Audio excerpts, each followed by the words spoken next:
নগদ একটা বাটপাড়ি প্রতিষ্ঠান। আমি সরকারকে অনুরোধ জানাবো এই প্রতিষ্ঠানটির কর্মকর্তা কর্মচারী উদ্যোক্তা যারা আছে তাদেরকে অবিলম্বে গ্রেফতার করে আইনের আওতায় আনা হোক। এই স্বৈরাচারী সরকার এবং তার দোসর কিছু ব্যবসায়িক শ্রেণী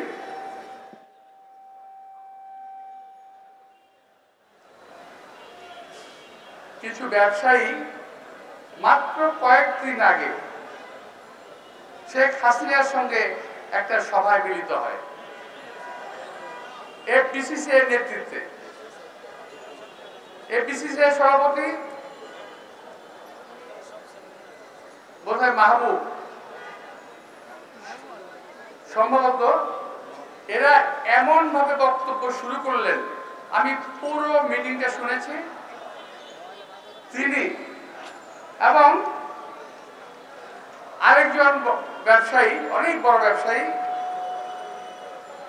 তারা হাসিনাকে এমন ভাবে বলতে শুরু করলো যে আমরা আপনার মৃত্যুর পরও আপনার সঙ্গে থাকবো। আমার কথা বুঝতে পারছেন? আপনার টেলিভিশন খুলে দেখবেন যে মৃত্যু থাকবো, মৃত্যুর পরও আপনার পাশে থাকবো, আপনার সঙ্গে থাকবো, এবং আপনার ক্ষমতায় টিকে থাকার জন্য যা করা দরকার আমরা তাই করব। কারণটা কি? কারণটা হলো হাসিনার সময় এই সমস্ত চামচা বৃন্দ যত টাকা কামাই করেছে সমস্ত টাকা তারা বিদেশে পাচার করে দিয়েছে, একটা টাকাও দেশে রাখে নাই। খুব সাম্প্রতিক একটা ঘটনা আমি জানি, খুব সাম্প্রতিক একটা প্রতিষ্ঠান ছিল না আপনাদের এই দেশে, সবাই জানতেন যে সরকারি প্রতিষ্ঠান, আসলে সরকারি প্রতিষ্ঠান না, ওই যে নগদ একটা বাটপাড়ি প্রতিষ্ঠান।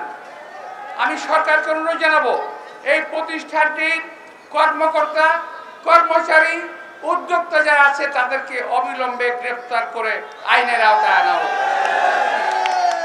এরা এত টাকা অতি স্বল্প সময়ে বিদেশে পাচার করেছে যা আপনাদের হিসাবের বাইরে। আমি আজকে তাদের একটা নোটশিট পড়লাম, আমি আশ্চর্য হয়ে গেলাম যে বাংলাদেশ সরকারের কিংবা যে পোস্ট অফিসের লোগো ব্যবহার করেছে, এই পোস্ট অফিসের লোগোর কোনো ওদের কোনো নাই, দায়িত্ব নাই।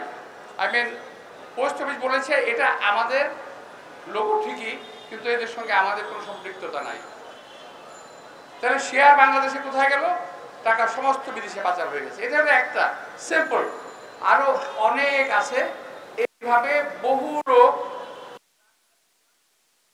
এটাকে টিকিয়ে রাখার চেষ্টা করেছে। তাহলে তাদের কথা মতো বোঝা যাচ্ছে এই যে সরকারের হত্যাকাণ্ড, এই যে আকাশ থেকে গুলি করে, এই যে স্নাইপার দিয়ে গুলি করে মানুষকে হত্যা করা, এদের পিছনে এই সকল ব্যবসায়ীদের হাত আছে, সকল ব্যবসায়ীদের টাকা এদের সঙ্গে হাতে আছে।